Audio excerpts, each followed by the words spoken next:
घ्या आता हो हो हो पण आपण बघणं होऊन जातो.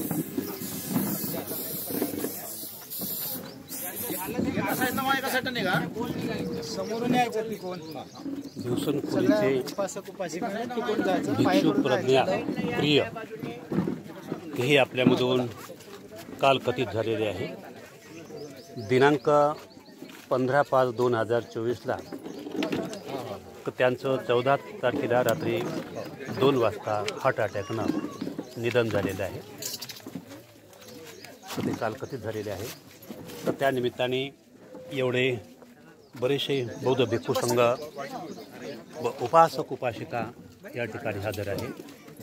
तर त्यांना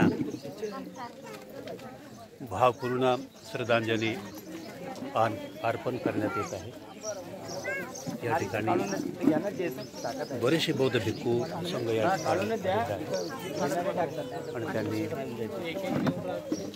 बरीच श्रद्धा संपन्न बौद्ध उपासक उपासिका आलेले आहेत.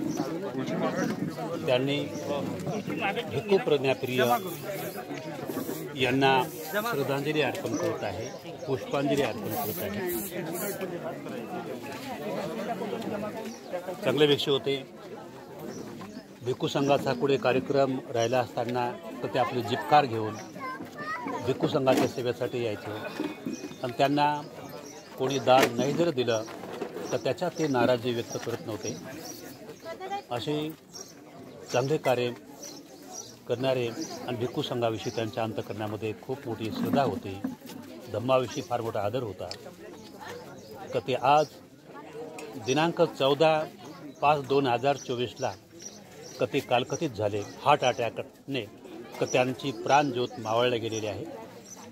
आणि आता दिनांक 15/5/2024ला त्यांची अंत्ययात्रा निघणार होती 8:30 तर त्यांचा पूर्वी त्यांचं जीवन चांगल्या परिवारामध्ये त्यांचा जन्म झाला होता. ते चांगले एक ऑफिसर लाईनमध्ये ते होते. त्या पांढरी कार त्यांची होती जिपकार. त्या जिपकार जिथे कुठे कार्यक्रम राहिला असताना ते भिक्खू संघांना घेऊन जायचे आणि लोकांनी त्यांना सहयोग करो अथवा न करो पण तिथपर्यंत लोकांपर्यंत जायचे आणि भिक्खू संघाला सहयोग करायचे. तेव्हा अशी धडाडी बंद भिक्खू प्रज्ञाप्रिय राहणार दिवसनखोरी नागपूर त्यांचं अकस्मात निधन झालं. तेव्हा त्यांना भावपूर्ण आदरांजली श्रद्धांजली आम्ही अर्पण करतो आहे. हे पण त्यांचे सहचारी भिक्खू काय नाव तुमचं? त्यांचे सहचारी भिक्खू पय्या बोधी हे त्यांच्या सोबत राहत होते. त्यांनीच मॅसेज पाठवला होता रात्री 2 वाजता हार्ट अटॅकने त्यांचं निधन झालं.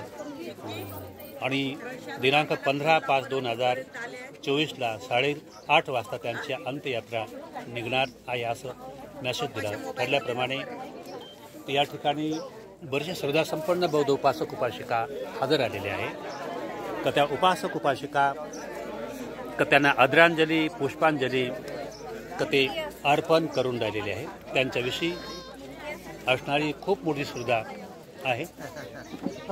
तर तेव्हा त्यांना मी भावपूर्ण आदरांजली देतो व श्रद्धांजली देतो.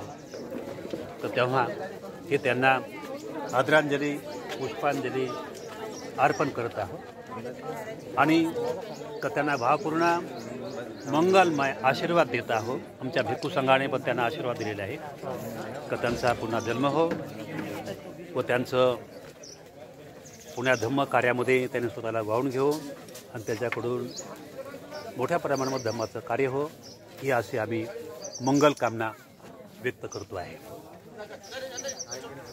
साधू साधू साधू. अभिवादनं शैलस्य नित्यं वर्धापतायनो तत्तारो धम्मा वर्धन्ति आयुवनो सुखां वदन्ति साधु साधु साधु